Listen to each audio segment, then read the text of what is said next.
I believe in the inerrancy of Scripture. But you may wonder, what is inerrancy? In its simplest form, what inerrancy means is that the Bible tells the truth. But let's give a little bit more of a definition to make sure we understand this.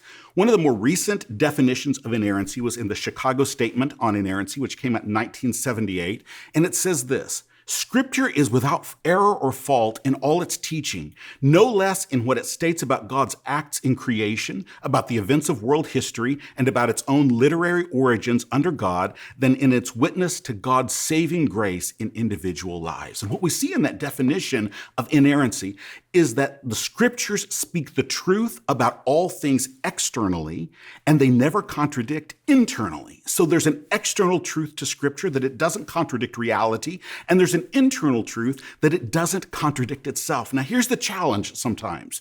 The word and the term inerrancy was not widely applied to Scripture throughout most of church history. In fact, it wasn't really applied to Scripture in a widespread way until the 19th and 20th centuries. And because of that, there are some scholars who have said that early Christians didn't believe that the Scriptures were inerrant. In fact, they may even suggest that these early Christians were perfectly okay with the Scriptures being filled with errors.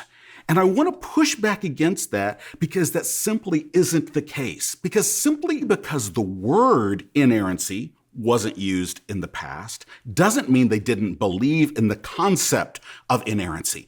Christians, I will argue, believed from the very beginning in the inerrancy of God's word. And when we look at what ancient Christians believed, what we'll actually see is that they affirmed the same things about the inerrancy of Scripture that we would affirm today. I want us to look at two different things. The early church clearly believed that Scripture never affirms anything that is false. We find this all the way back in Clement of Rome.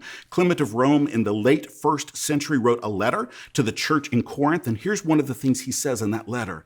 He says, "You've searched the Scriptures, which are true and Spirit-given. Nothing unrighteous or counterfeit is written in them." He believed that the Scriptures told the truth. We see that also in a man named Tertullian in the 3rd century who wrote these words. He said, "Holy Scripture will never contradict the truth." That is to say, there's an external conformity between Scripture and reality. He said this all the way back in the 3rd century. Athanasius of Alexandria in the 4th century, in his 19th letter to the churches, he says this: "It is the opinion of some that the Scriptures do not agree, or that God who gave them is false, but the Father who is truth can never lie." What we see in Athanasius there is he grounds the inerrancy of Scripture, as we should, in the character of God. Not in what it is intrinsically, but rather in who it comes from. It comes from the God who tells the truth. Therefore, the Scriptures tell the truth. But not only does Scripture never affirm anything that is false, and it agrees externally with what is real and true, but Scripture also agrees internally. It never contradicts itself. Irenaeus, in the 2nd century, in his book Against Heresies, he says simply this: "All Scripture is perfectly consistent."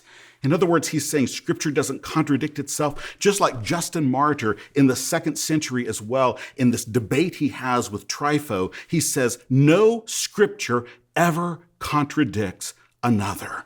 These men were writing within decades after the apostles, and they clearly say that the Scriptures agree externally with the world around us and internally with themselves. The Scriptures do not contradict themselves or contradict reality. And Augustine, I love what Augustine of Hippo says all the way toward the end of the 4th century in a letter to Jerome. Hear these words.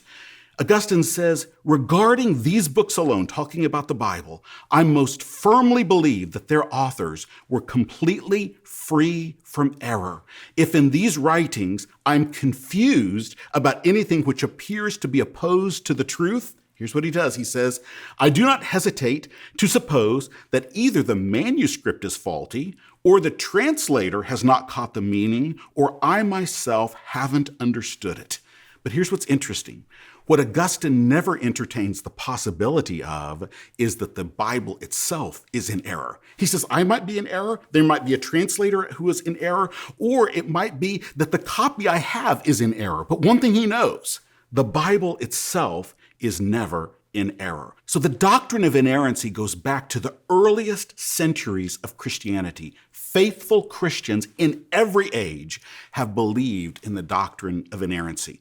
So when you open your Bible every day, as I hope you do, open it with confidence, knowing absolutely that the book you are opening, the book you are reading, is the Word of God, and it can be trusted. And where Scripture speaks, God speaks, and still today, He speaks to you.